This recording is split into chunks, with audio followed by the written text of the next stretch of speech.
new AC/DC shirt. Who dis?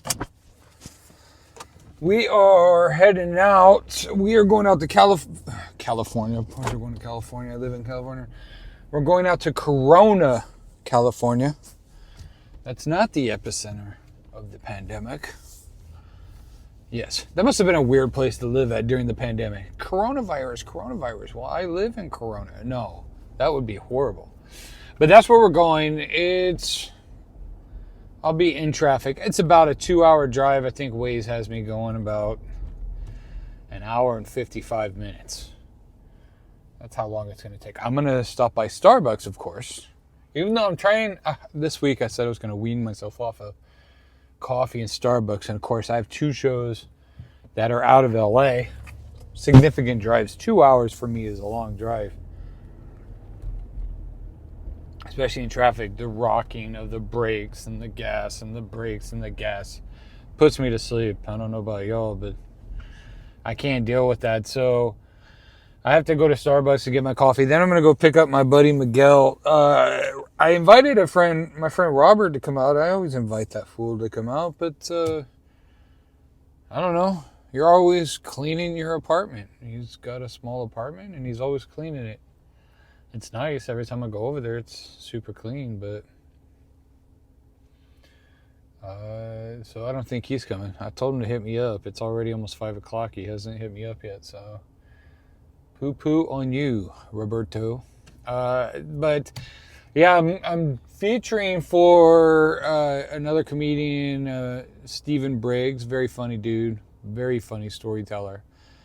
He's the headliner tonight, and I'm going to be featuring for him, which basically means I'm the act that goes before the headliner, and the features usually have a little more time. So I think there's like several comedians are all probably going to do like 10 minutes each. I'm doing 20 minutes, and then I'm guessing Steven's going to end up doing 45 minutes to an hour. We'll see how that goes.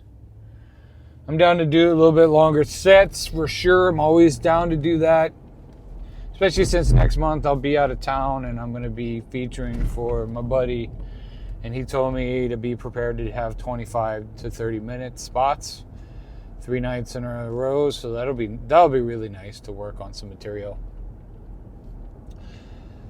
Yeah, so that's what we're doing tonight.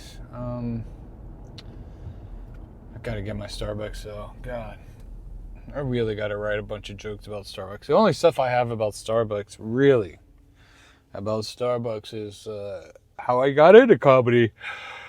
You know, some of you all who are watching this might have already heard, but it's the whole Starbucks incident. A cup of coffee that cost me 6 G's. Super petty. Basically, I was in line at a Starbucks drive-thru. I left a gap so people could get through in the parking lot, and some lady decided to just pull out from behind me, go around me, and get in and fill that gap. Super dumb. And of course, I was a Karen about it. I was a Chad about it. I did bad stuff to her car. And I don't think I should have had to end up paying $6,000 in total, because come to find out, I really didn't damage her car. It just appeared so. Because basically I ripped the windshield wiper blade off, but it snapped right back on. And honestly, they didn't even press charges. The people didn't even press charges. It was the city making an example of me. And you know, my counselor, my anger management counselor, Maria, hi Maria, she said that I'm just some middle-aged white dude with a wife and kids. I'm a perfect target for the judge in the city to make money off of. So when they have a case like me roll through, they will slap the book at them and make them pay all these penalties and fines, and because they know I'm going to pay it. But if something like that happens again, I'm going to go to jail for a week. I'd rather go sit in jail for a week than pay $6,000 over something idiotic like that. But yeah, again, super, super petty. That was my one road rage freak out. I mean, I've had other road rage problems before that. I haven't had anything since. I'm calmer behind the wheel. Out of 26 hours of anger management that the court ordered. So I had 26 hours with Maria to process why I get angry. Why I get so mad while I'm driving around Los Angeles. It's because of you! You!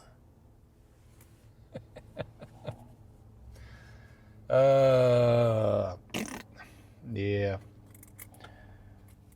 I try to listen to, like, I love lo-fi hip-hop. I listen to a lot of lo-fi hip-hop. I also listen to some chill, like I have a Sirius XM channel called Chill Hop. It's kind of like a very smooth melodic electronic music. It's just very relaxing and peaceful. I listen to a lot of classical music. I listen to a lot of instrumentals. I listen to a lot of movie soundtracks, the soothing ones. Like one of my favorite movie soundtracks of all time, The Last of the Mohicans. Oh my God, it's so good. Speaking of road rage. No. But I love like that relaxing music. It just takes me somewhere else mentally, so you can cut me off. I'm just like, nah! I might yell, but I'm not. But I very quickly slip back into a very peaceful mindset. My wife might disagree. She might disagree. But I know me best. And yeah. Oh, also, tried loading my next YouTube video today, so sorry if it's behind. For some reason, my editor software didn't want to work. It said my library was corrupted. So I'm trying to figure that out. Trying to do this every day. I ended up dropping like a 45-second comedy clip from the stuff I did last night at that improv show. I just wanted to drop something. I feel so bad, like I'm trying to drop these daily vlogs. Trying to drop the daily vlogs, but it's kind of difficult.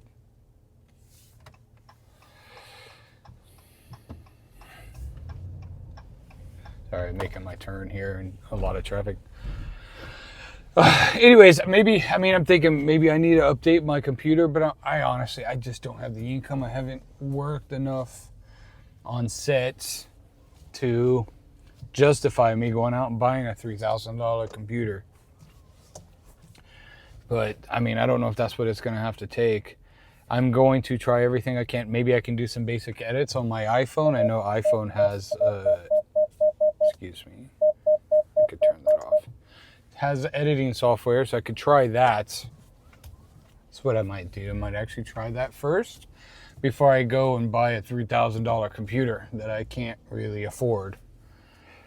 Oh, it'll be so nice, man. I need to I need to make more money, especially with comedy. I got to make this work out. I am exhausted. It's the day after Disneyland. We went to Disneyland yesterday, and this is the only footage I got. Not a lot of footage, obviously. I was so into the day, having fun with my kids and my wife, and just running around the park. My daughter did a great job. She was super efficient about it. We got like some lightning pass thing, which, oh my God, it's absolutely worth it. I think in total, we rode 13 rides throughout the day, which maybe for some parks, depending where you go, might not be a lot, but for Disneyland, that's a lot. We probably average like 7 rides a day. When we've gone in the past, this time we were able to knock out 13 rides. I didn't ride all 13. I sat out on a few just because of my back issues, but Overall, it was awesome. We had a great time. The park, we've been there when it's at 100% capacity. Yesterday, the park, uh, I think got up to like, I think it got up to like 27% capacity. We took the kids out of school. uh, yeah, it's like 2 weeks before, well, what, 3 weeks before Christmas. So kids aren't out of school yet. And parents aren't pulling kids from school to go on vacations yet because it's too soon. So it was like the perfect time. The weather was perfect. It got up to like 72 degrees. It was amazing. Yeah. I was just sitting there trying to like come up with like jokes while I was there at Disney. And so thought of like, we had these fast passes. We went to, my son had to go wash his hands. So we went to the bathroom and there was a long line out the door for the guy's bathroom. And I was like, oh, we need a fast pass for this line. So I thought, ha ha ha, that could be a funny joke, depending how I say it, how I write it. But anyways, we skipped all that. I called it the churro line. My boy's like, the churro line? And he's like, what? And I was like, yeah, the churro line. He's like, I don't get it. And I was like, well, all those guys had too many churros. They were waiting for stalls. Like the urinals were completely open. They were all waiting for stalls. But we just ran in and used. I was like, hey, we got to wash our hands. So we skipped a line. Yeah, overall, it was a good day. I have to recommend, we never rode this before. It's newer. I think it's only been open for a couple years. But the Rise of Resistance, a Star Wars ride, blew my mind. We started the day with that ride and we went back there and we rode it again at the end. And it was like almost an hour wait at the end of the night. And it was well worth it. It's worth an hour wait. It is such a fun ride. Super, super immersive. Like when you go to a theme park and they set up the rides and it's like, oh, it's a theme. And you walk through a couple of hallways that are darkly lit and have some memorabilia of Batman or whatever. That is not immersive. That's not themed. Like it's so lazy. And you want to up the ticket price. That's lazy. Like Disney did it right. The Star Wars section of Disneyland here in California, can't speak on any other parks, is beautiful. There's 2 rides there. I don't know what it's called, but it's where you're on the Millennium Falcon. That ride is fun. And that one came out first. And then they opened up Rise of the Resistance. And we finally got to ride it. And it was so impressive. The attention to detail. Disney is using holograms now. So you look and you see a character and it's a hologram. The second time we rode the ride yesterday, I realized you're in this, they keep getting moved from this section to this section, and you're basically, you get boarded by the Empire, and they basically take you for questioning. And Kylo Ren is standing up on a balcony above your cell that you're in because you're a prisoner. And he's up there, and it's a hologram, and it's him and the captain of the ship or whatever. They're up there walking around. Kylo Ren is pacing back and forth while he's talking to you. And it's a hologram. Like, it's not a puppet. They do a lot of puppeteering at Disney and whatnot. It is a hologram. Yet, the second time riding it, I realized both of those holograms had shadows. So as he's walking back and forth, you can see the shadows moving. I was like, what? There's a shadow? Like, oh my God. And then you're on the ride, and I noticed this too. When we rode it in the morning, it was daytime. And in part of the ride, you come and land on a planet. Well, in the daytime, that planet was daytime. At nighttime, when we rode it last night, it was all nighttime. Because when the doors are open and you get off the ship, It's nighttime outside in real life. So they matched it. I was just like, kudos to the team who made a game like that, because like that's attention to detail. But I got to write some jokes about Disneyland for sure. The long lines, the crowd. You know what? Some dude yelled at me. We're on It's a Small World. It's my wife's favorite ride. We're on It's a Small World. I don't know if you guys heard about this, but recently there was a man, I think it was in It's a Small World, like out in Florida or something, kept appearing in videos in It's a Small World, and every time he was like getting more and more naked. So it was like, it's a small, like, I think they called him it's a Small World streaker, the Small World streaker, the Small World streaker. So he's running around naked, whatever. So my wife and my son were sitting right in front of me and my daughter, and then my daughter and I were in the very back. No one behind us.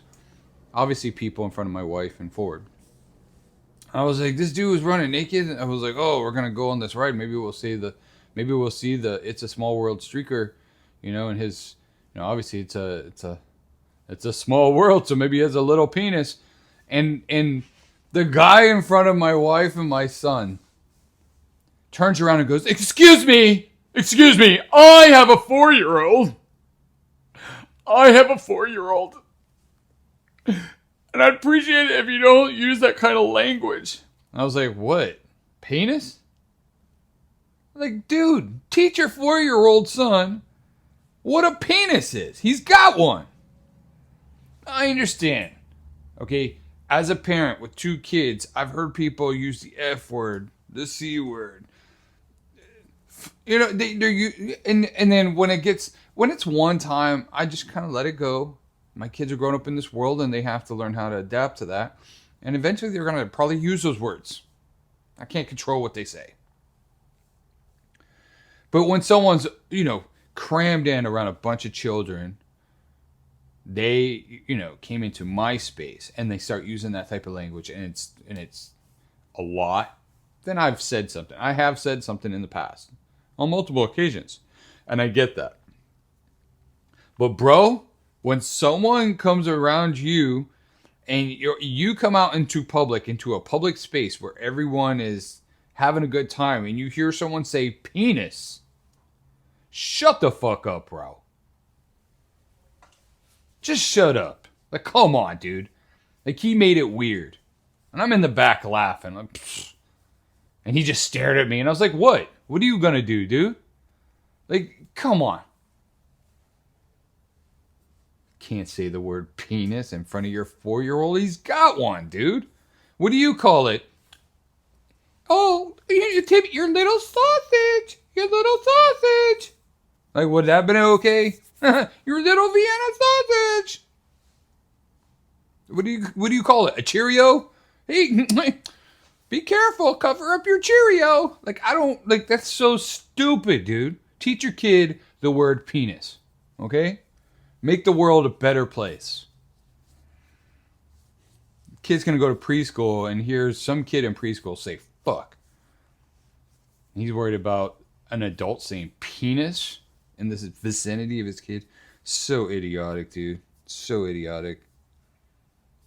And then all day that was the running theme. My daughter was getting really pissed off. She was like, can you just let it go? And just let it go? And I was like, no, my brain works that way. It doesn't let things go.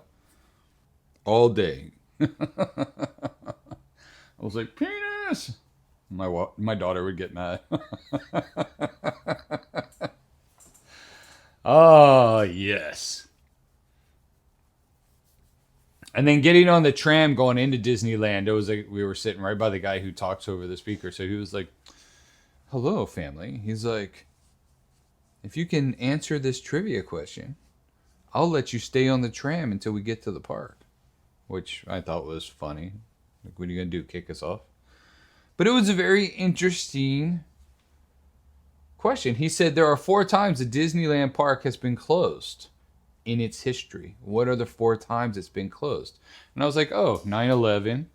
I was like, JFK assassination. And he goes, yup. And I was like,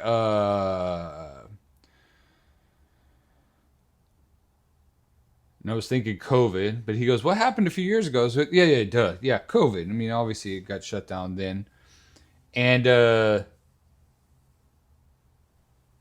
fourth one. The fourth one was kind of like obscured, you know? It was what was the fourth one? Now I can't like now I'm blanking on it. The fourth one because I was like, "Oh, well that was before I was born." It was something so silly too.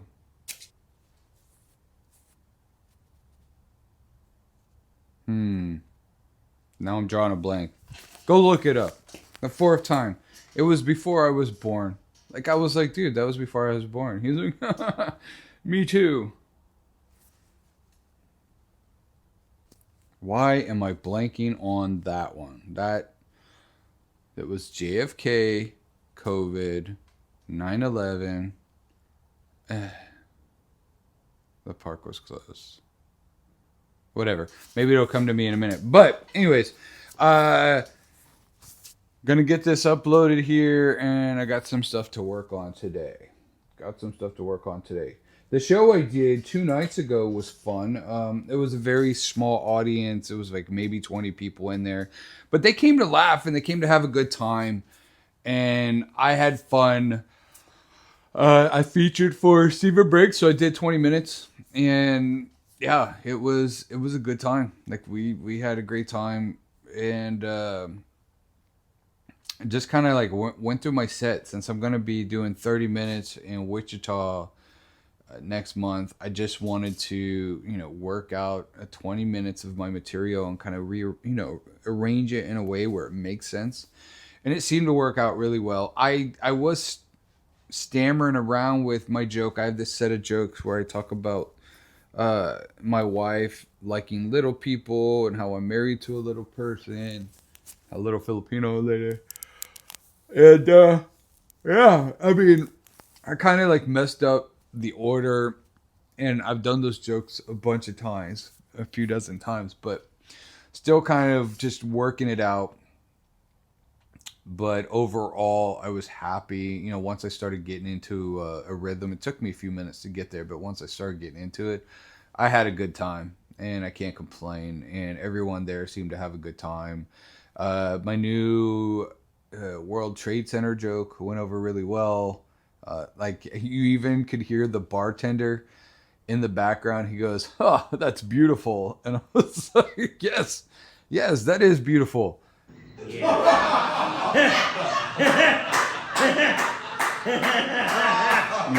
Even built QR signs up front.